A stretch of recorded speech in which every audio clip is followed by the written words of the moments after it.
కొత్తగా గెలిచిన ఎంపీ కానివ్వండి, కొత్తగా మంత్రి అయినటువంటి వ్యక్తి కానివ్వండి, మొదటిసారి ముఖ్యమంత్రి కానివ్వండి, మొదటి 6 మాసాలు చాలా ముఖ్యం.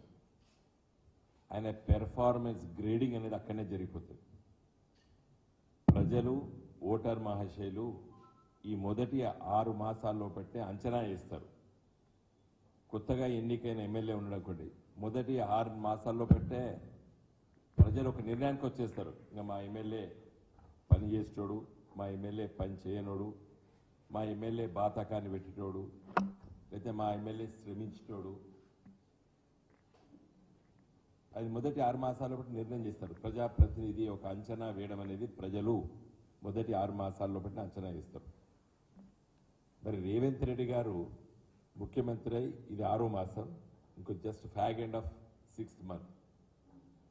6 మాసాల తర్వాత ఆయన చెప్పుకోదగ్గ ఇది నా ఫ్లాగ్షిప్ ప్రోగ్రామ్, నా ప్రభుత్వం చేసేటువంటి పథకాలు, లేదా నీ ప్రజలకు సేవ చేసేటువంటి ఇది అని చెప్పేది దురదృష్టవశాత్తు ఒకటి కూడా లేదు.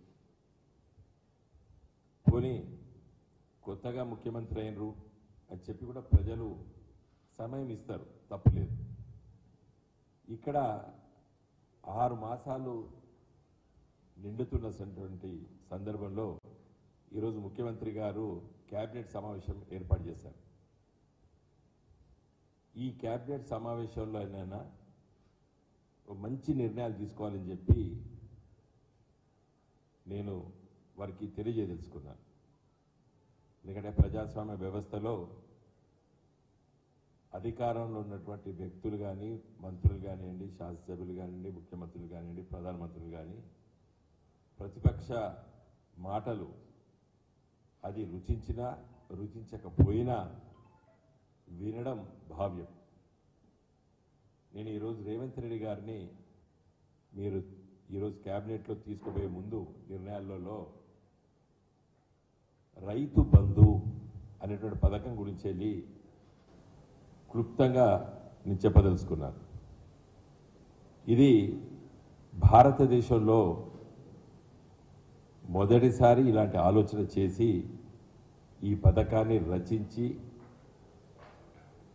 ప్రజలకి రుచించే విధంగా ఆలోచన చేసి అమలు చేసింది కల్వకుంట్ల చంద్రశేఖరరావు గారి నాయకత్వాన ముఖ్యమంత్రిగా ప్రభుత్వం తీసుకున్న నిర్ణయం ఇది. ప్రధానమంత్రి గారితో సహా చాలామంది ఎంపీలు, ఆ రోజు నేను ఎంపీగా ఉంటే పార్లమెంట్లో, స్వాగతించారు. ఈ గొప్ప ఆలోచన చాలా గొప్పగా ఉంది, మా రాష్ట్రంలో మేము అమలు చేస్తామని చెప్పేసి 2-3 రాష్ట్రాలు వాళ్ళ ముఖ్యమంత్రులు కూడా ఇక్కడికి అధికారులను పంపించి ఆలోచన చేసి దాన్ని అమలు చేశారు. ముఖ్యంగా ప్రధానమంత్రి మోడీ గారు కూడా పిఎం కిసాన్ అనేటువంటి పథకాన్ని కూడా దీన్ని దృష్టిలో పెట్టుకొని ఆలోచన చేసి అమలు చేశారు, అమలు అవుతుంది. రైతు బంధు అనేటువంటి పథకము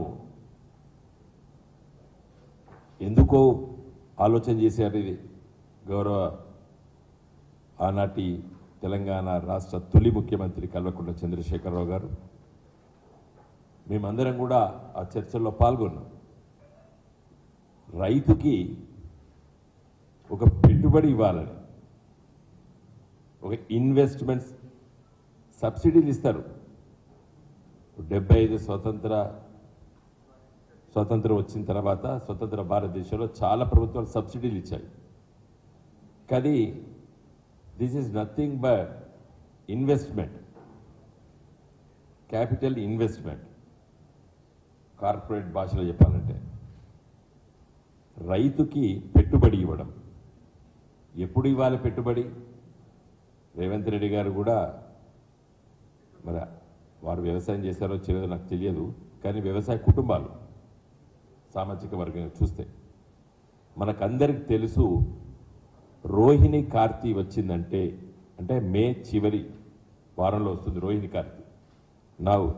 ఇంకొక 10 రోజులైతే రోహిణి కార్తీ వస్తుంది. రోహిణి కార్తీ వచ్చిందంటే తొలకరి జల్లులు పడతాయి. స్టార్ట్ అవుతుంది, ఎండ బాగుంటుంది తీవ్రంగా, అయినా వర్షం పడుతుంది. రైతు ఏం చేస్తాడు? సన్నకారు చిన్నకారు రైతులు బిక్కు బిక్కు అనుకుంటా అప్పు కోసం మరి ఆ ఊర్లో ఉన్నటువంటి ఆసాముల దగ్గర కానీ లేదా పెట్టుబడి పెట్టేటువంటి వ్యక్తుల దగ్గర తిరుగుతుంటాడు. విత్తనాల కోసం, దున్నడానికి ఖర్చు, ఒక డిఏపి బస్తా, ఒక యూరియా బస్తా, ఇవన్నీ సగటు రైతుకు అవసరం. నాటేయాలంటే పొలం దుక్కి దున్నాలి.